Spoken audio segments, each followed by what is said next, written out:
वक्त के साथ ही हम बड़े हो जाते हैं। धीरे धीरे हमारी दिमागी सोच और शरीर चेंज हो जाती है। ये साइन है मैच्योर होने की। आज मैं आपको इंट्रोड्यूस करूंगा एक स्टोरी जो वक्त के इसी बदलाव को एक अलग ही तरीके से दिखाती है।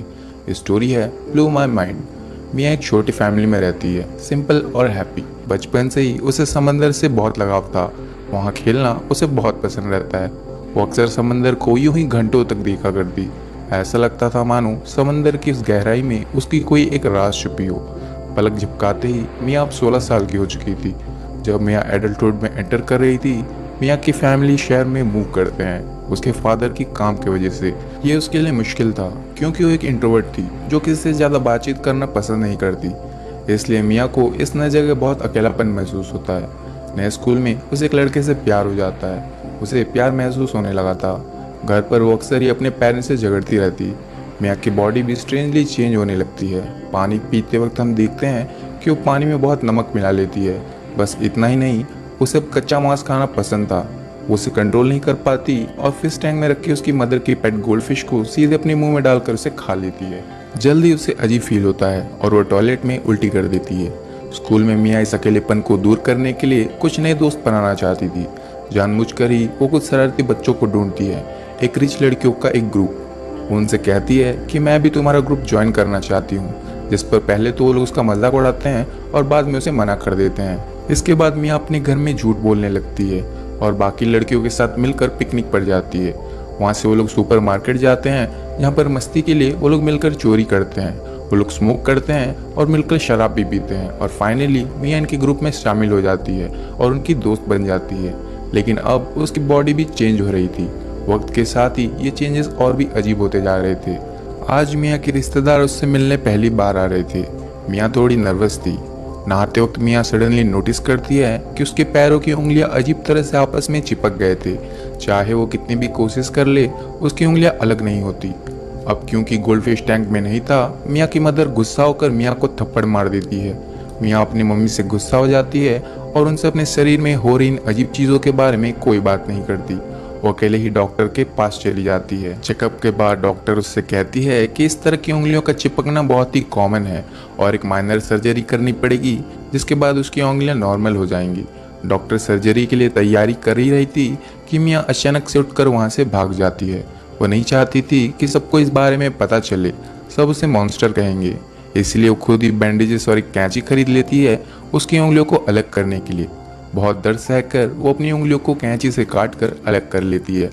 इसी दौरान मियाँ को डाउट आने लगता है कि शायद उनके पेरेंट्स की बायोलॉजिकल यानी कि सगी बेटी नहीं थी, क्योंकि उसके मम्मी पापा तो नॉर्मल थे और उसे अकेले ही इतनी सारी प्रॉब्लम्स आ रही थी। मियाँ अपने फैमिली एल्बम खोल कर देखने लगती है, लेकिन उसमें उसकी मदर की एक भी प्रेगनेंसी की फ़ोटो नहीं दिखती। मियाँ अपनी मदर से सच्चाई पूछती है। मदर भी उसके सवाल का कोई सीधा जवाब नहीं देती। मियाँ इसके बाद बहुत ही उदास हो जाती है।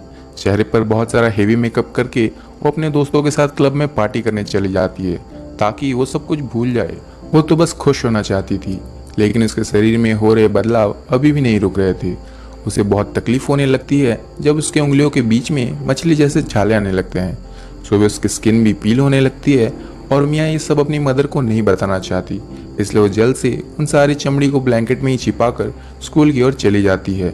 आज क्लास में टीचर एक फिश को डाइसेक्ट कर रहा था, यानी कि उसे 2 हिस्से में काट रहा था। मियाँ मछली की स्मेल से बहुत ही ज़्यादा अट्रैक्ट हो रही थी और क्लास खत्म होने के बाद जब सारे बच्चे अपने घर चले जाते हैं, मियाँ उस मच्छी को कच्चा ही खा जाती है। इसी दौरान मियाँ की एक दोस्त उसे ये करते देख लेती है, जिस पर मियाँ उसके गले को पकड़कर उसे दीवार पर धक्का दे देती है। उसे वार्न करती है कि अगर उसने ये बात किसी से भी कहा तो उसे मार डालेगी। अब चीज़ें हाथ से निकलने लगी थी क्योंकि मियाँ खुद को हेल्पलेस पाती है। उसे समझ नहीं आ रहा था कि वो क्या करे। वो खुद को कंट्रोल नहीं कर पा रही थी। रात में जब मियाँ के पेरेंट्स एक मैरिज पार्टी अटेंड करने जाते हैं, मियाँ फिर से हेवी मेकअप लगाकर पार्टी करने चली जाती है।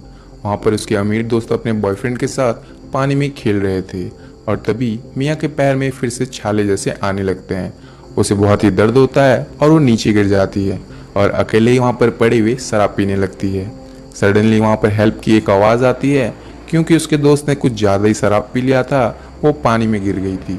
अपने पैरों में हो रहे दर्द को अनदेखा करते हुए मियाँ उठकर पानी में दौड़ते हुए छलांग लगा देती है और उसके दोस्त को बचा लेती है। मियाँ की दोस्त उसे पहली बार सच में अपना दोस्त मानती है, क्योंकि इतने लोगों के होने के बाद भी किसी ने उसकी मदद नहीं की सिवाय मियाँ के।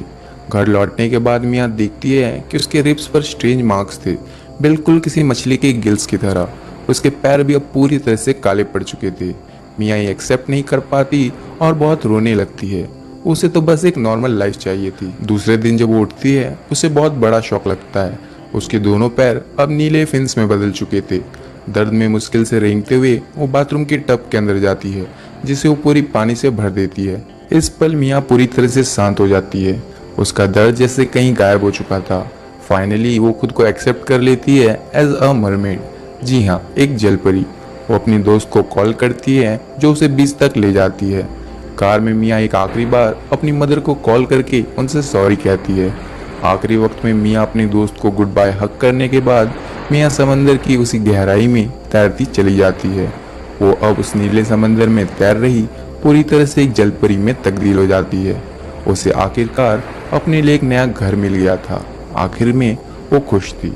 एंड इसी के साथ मूवी एंड हो जाती है विद अ ब्यूटीफुल मैसेज कि अगर आपको ज़िंदगी में खुश रहना है तो हमें पहले खुद को एक्सेप्ट करना पड़ेगा जस्ट द वे वी